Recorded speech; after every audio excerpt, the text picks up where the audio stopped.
Delicate subject. Chapter 26. There were a lot of Geth. A lot of Geth. They had an army now. Tally was able to coordinate, having the current Geth available troops under Legion's control mop up or reabsorb a great number of Geth that had been harassing Quarians far from the flotilla. The admirals were able to truly begin to discuss possible peace and alliance. More than sufficient forces, mostly Geth, but a generous contingent of Quarian military and civilian volunteer vessels, were committed to combating Cerberus. Quietly. All communications regarding Cerberus and coordination was transmitted under an encryption system David Archer had developed. The Tally, Legion, and Kasumi were all unable to crack. The interface pods were installed behind the airlock on the CIC in the approach hallway. David and Legion were hooked up within a few days and hardly seen outside the units for a while. Her own trips into Ely Land were going to take place later, if at all, as their time was spent right now in mapping Cerberus data, which was with Kasumi's help beginning to be tracked in real time. Targets were being identified, the Cerberus main base identified in a system that Edie confirmed would conform to the specifications regarding the star at the center. If and when they were able to confirm the elusive man's location and likely escape method, be able to track him, they would go. Jane was fizzing with potential here. She had never felt this fast of a surge forward of gains, personal and professional. She felt as though she were hurtling through plans, a greater circle of potential and cooperation. She was beginning to get the hang of the out-of-control portion of this section of execution. It had been her idea, but so much of it was now in the hands of others. She felt less isolated and more supported, instead of interpreting it as a loss of control. Legion and David were allies, not Campbells. Well, not Campbells anymore. She did a great deal of watching and listening and talking to Edie and Joker while she hung out on the CIC, talking to Rennie, who was often there to make sure that David didn't overwork. David was quiet and communicated from inside the system, sending Jane comprehensive reports and asking questions, making suggestions and strategy leaps in ways that were jarring compared to the look of the often smiling but glassy-eyed and quiet young man. He had suggestions for attack vectors, way to track through the Mass Effect transportation, projected estimates of requirements. It was one thing to know he was smarter than she was. It was another thing entirely to get all of the specifics. She was beginning to feel that if he hijacked the entire ship, maybe they'd all be better off. The reconstruction of the data that had flowed through David was almost complete 2 weeks in, and attention was being turned toward confirmation that the information was still good.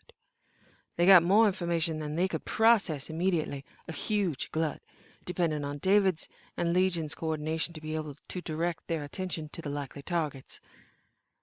She was in a good place.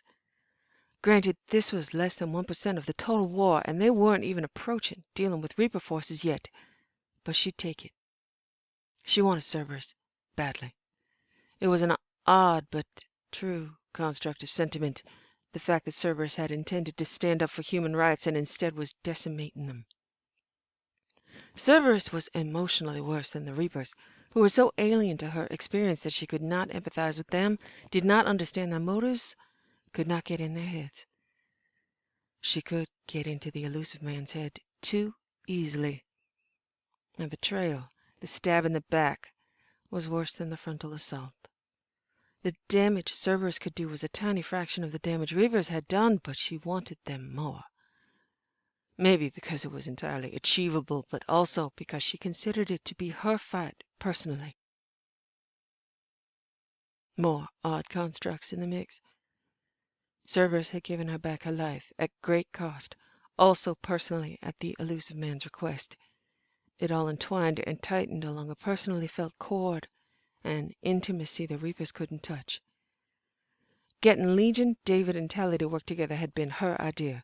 It belonged to her the way catching a scent belonged to a hunter in the forest. She had a pack behind her. She had been around Garrus and Thane so much that a growl did not seem out of place from her throat. Garrus had understood her unwillingness to include Turians in the Cerberus raid, and had been mollified by the fact that she also had not included the alliance. He did not think that the risk was high enough to exclude Turians, but she'd made the final choice. She could not afford any leak. Cerberus agents were most likely to be human, and there would be no humans found among the Quarians or the Geth. Turians, in this case, ironically worked too closely with humans. There was a potential for infiltration. She was keeping a sane schedule, eating at regular meal times, and at the time she was expected to eat, she often had a visit or an undisguised supervisory check from Thane, Garrus, or both. In this case, Thane didn't approach but leaned against a wall, watching her eat. Everyone was getting used to her having a Drell shadow. Since he clearly didn't care what anybody else's opinion on the subject was, he avoided explanation, she avoided confrontation, and everyone else refused to make eye contact, more often amused than threatened. Thane was not the most integrated of the Normandy crew, and he had kept a distance that was understandable after his return. He had his own mission, and was not found amid crowds of people, limiting his interactions to Garrus and Shepard. He was demonstrative with her in ways he wasn't with Garrus, up to and including sex that had inspired a poster montage. Now it was taking the shape of shadowing her and staring at her, sometimes to ensure she was taking care of herself, sometimes to escort her away to privacy, sometimes to behold her and walk away. Thane and Garrus had both chosen to maintain the public appearance of both being involved with her, and close, but not necessarily involved with each other. She doubted anybody bought it, but considering Thane was involved, there was no overt criticism, and only Jack and Kasumi would go out of their way to comment about it to him, which he tended to ignore or simply smile to in response. That smile was why she thought they kept on doing it. It was an affecting smile. His behavior at the moment was the Drell version of "come hither," which involved unabashedly staring at her until she finished eating. She was so used to his regard at this point that it had just become an odd cultural difference. Had a human done it, it might have been disconcerting, but this was just Thane, and it was perfectly normal. He was a combination bodyguard and mate, no longer attempting to provide any other social or professional context for their relationship. She recalled Joka saying he'd turn her down out of terror, just in case a Drell assassin wanted more time with her. There was no doubt he wanted more time with her. There was no doubt he was claiming more time with her. There was also no doubt that she enjoyed that, and it wasn't likely she'd be offering a relationship to anybody else anytime soon, even had she had spare time or spare energy to do so, because she imagined asking a nice man or woman out to dinner and having an impassively threatening Drell bodyguard and mate who happened to be an assassin watching her the entire time. He'd encourage her to have any relationship she wanted. She knew that, but she also knew she likely couldn't find anybody up to her current standards. She also didn't doubt that if a prospective lover were to make a slip, in respect or otherwise, said Drell bodyguard and mate would kill them. Not out of jealousy. He'd likely inform her tartly that she required better taste in bedmates, and perhaps she should allow him to screen for her. Sounded about right. If she wanted to date again, he would insist on vetting the process. She wasn't approaching being upset or feeling restrained by that, and he knew it. And again, he didn't care who else knew it. Lovers had once been escape from work, but secondary to work, a luxury. With all that they'd been through, she couldn't imagine becoming involved with anybody that wasn't involved with her work, where their lives were not intertwined. She had been ruined for others by Turian devotion and Drell insight and empathy, even Drell restlessness. She had found exactly what she wanted, and no longer wished escape, but immersion. He normally might have made some attempt at being restrained or subtle, but he was shedding some of his practiced subtle, and she had encouraged it, and this was the form it took. He discovered the ability to talk during sex without any repercussions or tear amidst storm resulting. He was still mostly nonverbal around her and Garrus as they spent nights together. Alone, he was doing a great deal of unfair talking. She was spending a great deal of time being grateful. She walked to him with a smile, and he took her hand in his, drew it under his elbow so her hand was resting on his forearm. An oddly courtly, chivalrous gesture. He led her to his cabin, as he often did to whichever destination he chose. His cabin, her cabin, Garrus's cabin, the shuttle, dark alcoves and quiet places. The question of exhibitionism was no longer explored after he had seen her mind opened with blunt tools. He knew everything about her that he needed to know. He asked few questions, did not seek her superficial confirmation of what he already knew. He shared memories with her, memories of his life, memories of how it had felt to see her for the first time, touch her for the first time. He spoke of what they would do if there were no war, what they would do at the end of the war when they succeeded.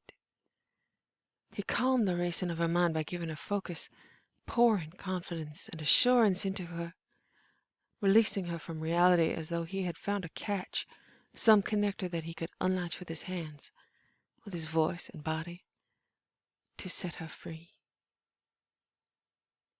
He brought her slices of his own mind because he wanted her to know everything there was to know about him.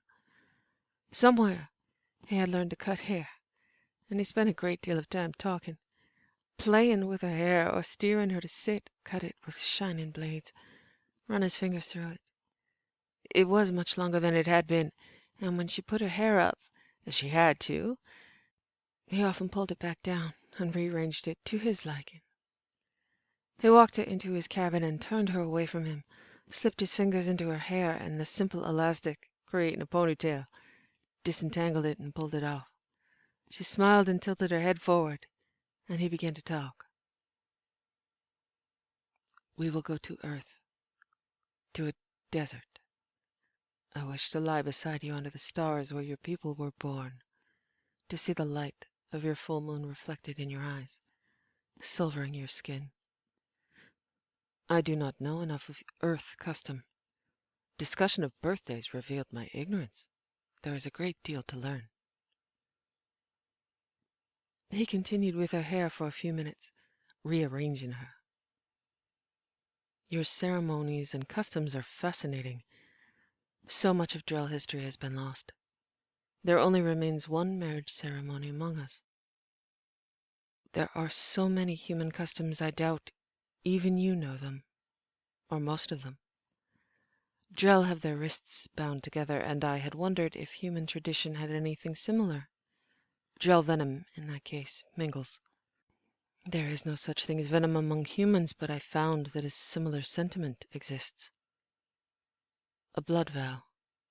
It seemed that since superficial sharing would never be enough, humans went deeper. Finished with her hair, his hands began to roam over her body, his hand spanning her throat to press her head back against his shoulder. He would ruin her hair and solemnly fix it again after she'd finished pressing her head back against him until it pulled and snagged out of its moorings. He sat closer to her ear, cradling her against him. You have already bound our wrists, and you have given of yourself in blood. No more should be asked or given. I was pleased to discover that by the vows of some of your people, the Celtics, we have already been bound. He nuzzled at her neck slowly, through her hair, twined his hand with the light on it with her hand, and said, You are blood of my blood, and bone of my bone. I shall give you my body, that we two might be one. I give you my spirit, till our life shall be done. You cannot possess me, for I belong to myself. But while we both wish it, I give you that which is mine to give. You cannot command me, for I am a free person.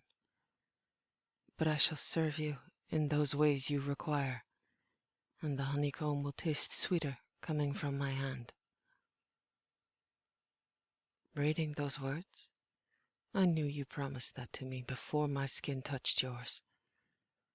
You knew what you wanted, and what you could offer me, what you wanted in return, and I told you no. I believed I had wrested a declaration of love from you, if not against your will, and certainly I had bypassed it, but you gave me that love freely, and there was no need for the coercion of my skin, my words, or my will. We have moved beyond that vow, except for one line where my thoughts catch.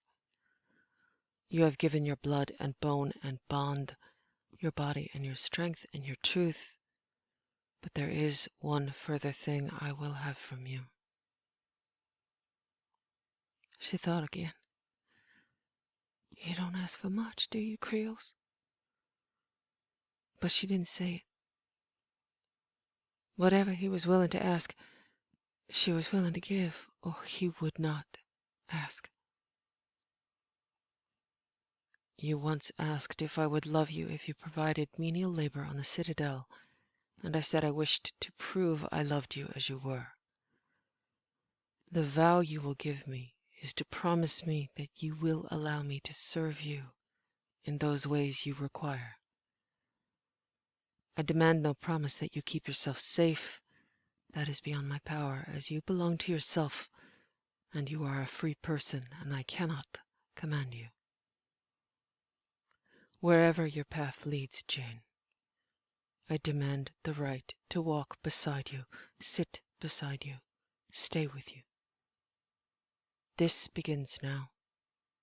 You will always be able to send me away if I am unworthy of you, and I can hope to be back at your side once I have earned the right, if I earn the right. You must promise to never send me away because you feel unworthy. Odds are high that you may suffer permanent loss of what you believe I may value in you that grants you worth. Age, as well, may take from you the assets you treasure, your beauty, your strength, your mind. These things can be taken from you, and I know you would wish to bear the loss alone. I claim the right to stay at your side. That is another human vow, in sickness and in health. The words in Drell vows state, what you once held tight in your own fist will belong to us, held together in our devoted bound hands. And no trial shall be so great that we cannot hold it between us, shared. I broke that vow. I abandoned Erica. I abandoned Kolyat. I did not allow them to care for me. I did not allow myself anything but duty. And then I failed in that. There was love, and I would not allow it to reach my heart, would not allow my fists to release their burdens. I offer you my open hands, hands that cannot touch yours, but will, someday. One day there shall be no war. We shall go to earth and see her stars, and we will discover the taste of honeycomb from open hands. I shall write words in Drell script through the sand on your skin, words you cannot read but will sink into your blood, into your heart, as I translate. If that does not come to pass, you will give me the right to your hand, to your heart. I will see for you if your eyes do not see. I will find you in that darkness. If your ears cannot hear, my hand will be in yours, gloved or bare. It does not matter. I require that right. We will hold our burdens within our hands. We will not allow ourselves clenched fists alone. If we fail, we try again. Promise me. This was why she wouldn't marry. Wouldn't bond that way, couldn't ask someone to do that for her. To have him demand to bear it, hold it between them. To believe that if we fail, we try again. She said, I don't know how. We will learn together. She breathed hard for a few moments and decided she didn't know how, and that was okay, and she would try to figure out how. She said, okay, the best we can. I shall serve you in the ways you require. I will open my fists to hold your hands. If you are by my side, I will not question that you wish to be there. I need to be there, Jane. To be the man I wish to be and not the man I was. To be with the woman you are and not the woman you present yourself to be. I need to be there. She was still breathing hard, some internal avalanche. She couldn't catch her breath. It seems I think this will be difficult. But it's nice you didn't ask for something impossible, like beating you at Panifa. You also haven't asked that I be your eyes or hold your hand. He was still smiling, his hand squeezing hers. You sought me out when I had not the courage.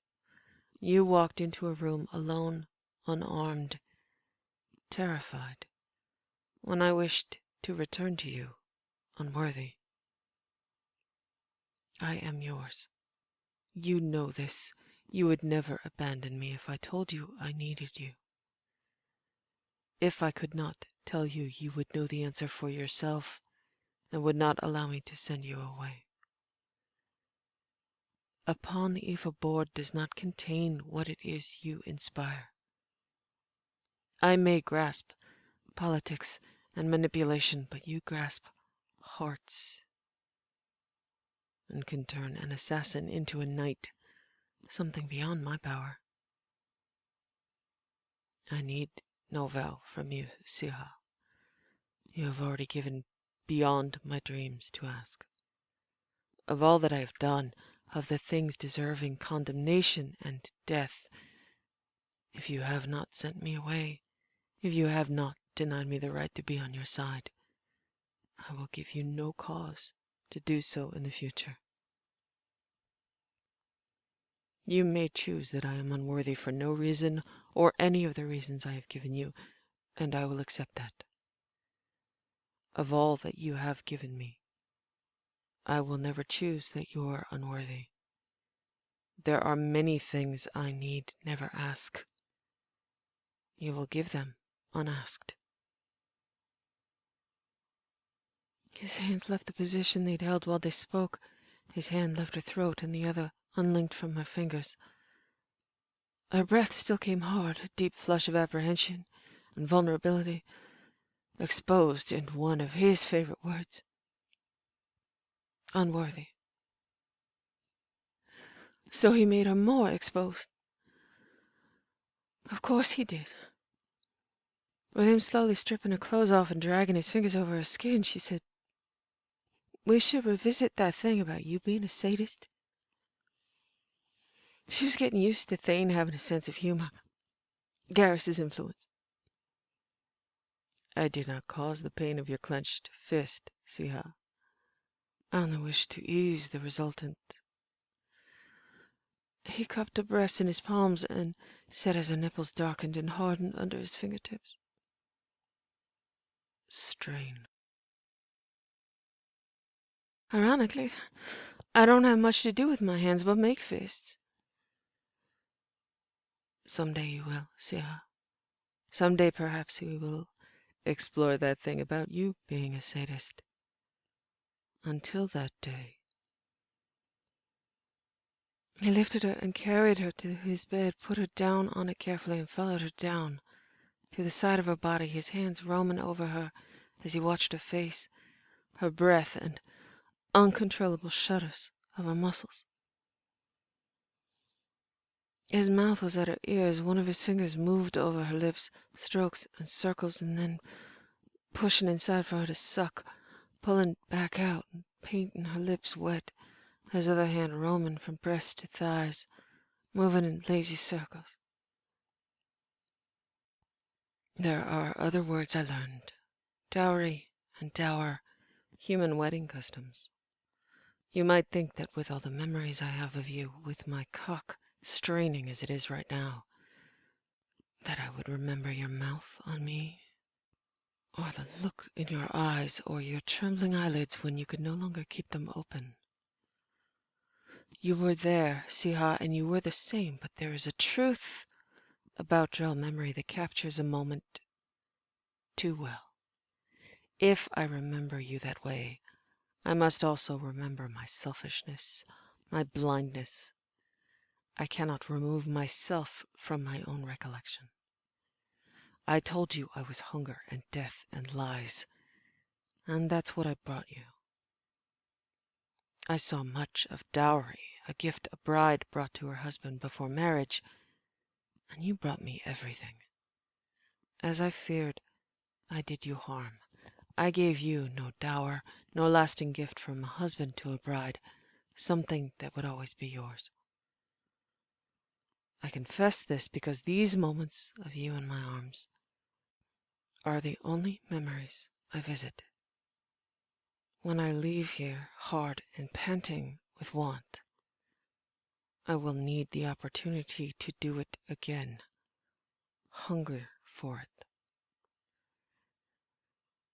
His fingertip glided along the line of her teeth, her lip, his other hand drawing a moan from her as he stopped circling and sank his fused finger into her thumb and her clit more circles and thrusts, taking away my skin from touching you is possibly the greatest gift ever given to me. To watch your eyes stay clear, to know that the same moans grace your mouth with venom or without. I promise you that on the day you touch me, I will still long for these moments, and I will create moments where your wrists are bound, when my skin is covered, when I can pour pleasure into you until you shake and cry out. He twisted his finger inside, caressed her lips, and pressed fast on her clit until she arched into his hand. By the gods, Jane, yes. Like that. I can speak to you and you hear every word. This is your dowry, your gift to me. If you wish a dower from your mate, you must think of something else, something other than this, something that does not involve you falling apart in my covered hands, listening to my voice, and creating the memories I will visit most in my life. Till fear deepens each day, and to remember you from a week ago would miss who you are now. There is no shadow clinging to the memories, no darkness, no fear. A shuddering emotional avalanche gave way to the pressured volcano his hands and voice had built in her body, drained of fear, filled with hope. He shifted her until she was against his chest, his lips in her hair and her hand over his heart, blankets pulled up to warm, swiftly chilling skin. It was relentless hope from the unlikeliest of sources, and he reminded her so often now that impossibilities had become true. Once they had feared he would die, and soon. Once they had feared there would be no time to see her hair grow longer. Once they had feared being unable to leave a room they occupied together, alive. Impossibilities became meaningless, and she hurtled toward a future where his skin would bring nothing but pleasure, and reapers were a memory. Dowries and dowers and whispered promises would be built from the same method they had employed before, reaching the veins of hope buried deep. It took time and patience and effort, but they had done it so often faith came easier. Excuses and reasons to fail fled more readily before resolve. She had considered commitment at this level to be control, but with him it was a gift. She would never allow his need to give himself to be rebuked. It didn't matter anymore why. It didn't matter if it was the wrong impulse, or if it came from a lifetime of service, or if it came from a twisted source. This was who he was. This was who they were. And if it didn't suit anybody else's definition of healthy, too fucking bad. He would never take another lover. She knew it without asking. He would follow her over Garrus, and Garrus would in fact demand that from him in the same way Thane had allowed her to choose whether or not he would be with them at all, would even be found worthy to live.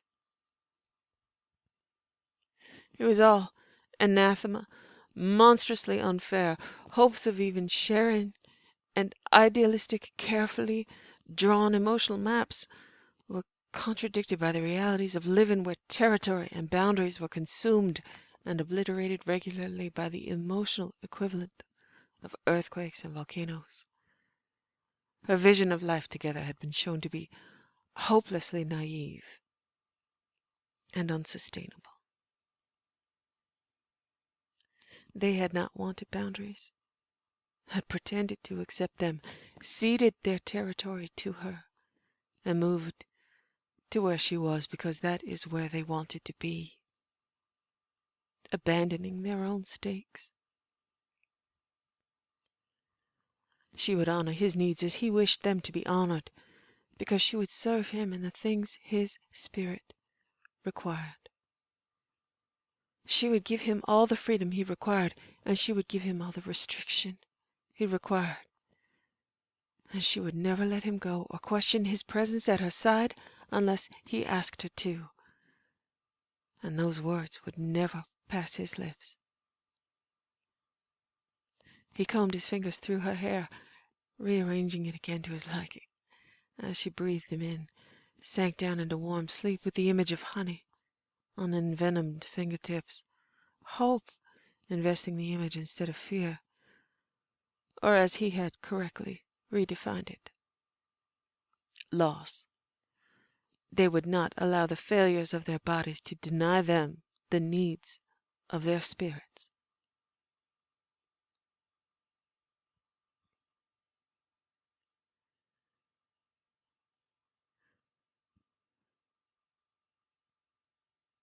Two days later she was on the bridge talking to Rennie, Joka, and Edie.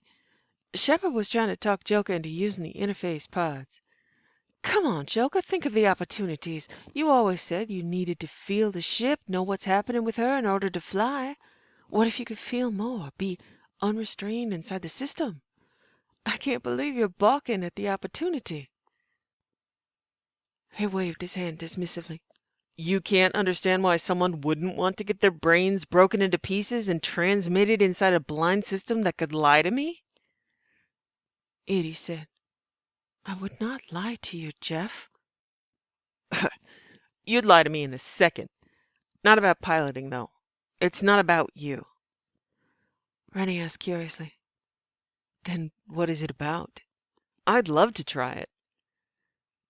Joka shrugged. I don't know. Maybe I just haven't seen someone go in that wasn't already mostly mechanical? No offense to David. Edie responded. David says, none taken. Joker sighed. David, you need your own voice. Edie, let David talk. Maybe that would help. Edie said, modulating. He is considering your request. A rich male voice emanated from the speakers, getting a genuine start from Shepard and Rennie. Flight Lieutenant Moreau. Joker said. Please call me Jeff or Joker. David responded. As you wish. Jeff, if it is acceptable, Commander Shepard can make her debut internally before yours. I believe she is waiting for the opportunity, and Legion, Edie, and I can help make her at home within the system. We would certainly do the same for you, and with a pod properly fitted for you, you would experience a great deal less strain upon your skeletal system. You must be aware that you are already experiencing altered input from the movement of the ship. If you accept that bias is true, it is a transitional matter to include input that could be altered to include factors you have not considered, but could make your reaction time and accuracy greatly enhanced. I'll believe it when I see it. Feel it? Crap. I'm getting a headache. Rennie and Shepard were both peering into the pod that held David inside, stiff and beatific. No reaction. That was a nice voice. Shepard raised a hand and said, I vote David use a less sexy voice. Rennie elbowed her. Overruled. Hell no. David, you keep that voice. That's an official recommendation. Oh, damn it. David's voice laughed and, holy crap. That ain't right. Rennie said with conviction. That's really right. David, can I come in there someday? If Commander Shepard allows, you will always be welcome. Rennie Tessoan. Edie said, I would enjoy that as well. We're going to have to schedule field trips. Joker said, more like zoo visits. David said, just think of the potential privacy, Jeff. Oh, God damn it, being kink-shamed on my own CIC. Jeff spun his chair and peeked through his fingers to look at David in the pod, also unable to reconcile the two. Rennie laughed far too long for the potential joke. Shepard was saved from trying to get David to say anything else out of curiosity by hearing Kasumi say over her omnitool, Commander Shepard, I've got him. He's on the base. He will be for the near future, for at least 3 days. We should move now. Thank you, Kasumi. Best news. I'll get you a sandwich, but, you know, I can do a lot of things, but not that. They deliver, Shepard. Next time, just order some, okay? You don't always have to do everything the hard way. I do too. Please transfer the data to Edie and David. They can let me know what our best plan is. We'll move out soon. I'd ask if you want to drive a gun, but I'd like you on the ship with the rest of the unfathomable geniuses to help screw server systems up as much as you can. Aw, Shepard. And you said you didn't have anything for me. Undying gratitude. Thank you. You got it. Switching to informing the unfathomable geniuses. Get David to talk to you. What? Why? David, hit her with the voice. Thank you for the information, Ms. Goto. Kasumi stopped, coughed once and said, Please, call me Kasumi. The rest was cut off and Rennie laughed.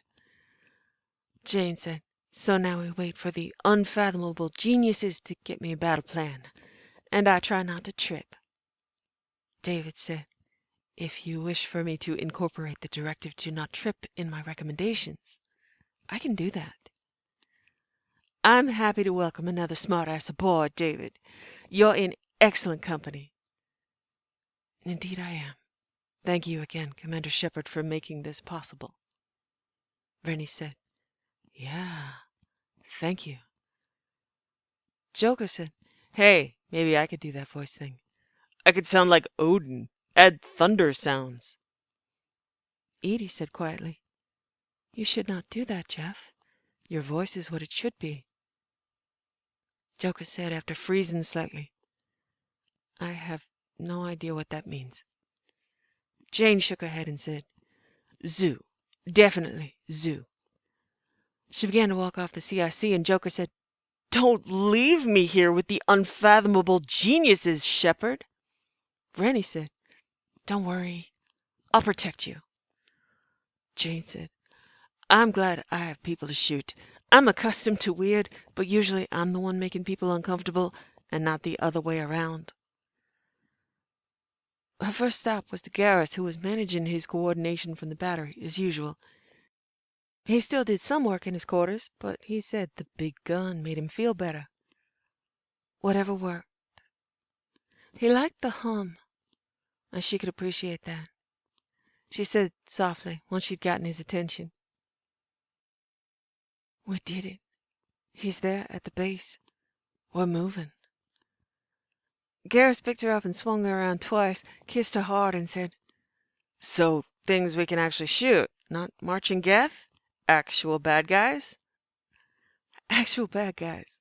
We might not have to shoot, considering how well this is being planned. I'm waiting on David, Edie, Kasumi, and Legion to tell me what to do. And you know what? I'm going to do exactly what they say." They went together to collect Thane, who was in the gym. The smile that lit his face was affecting. She held up a finger and said, "Wait, let me check. Yes, I'm happy. Yes, I'm happy. People to shoot and a plan to do it with. Why wouldn't you be?"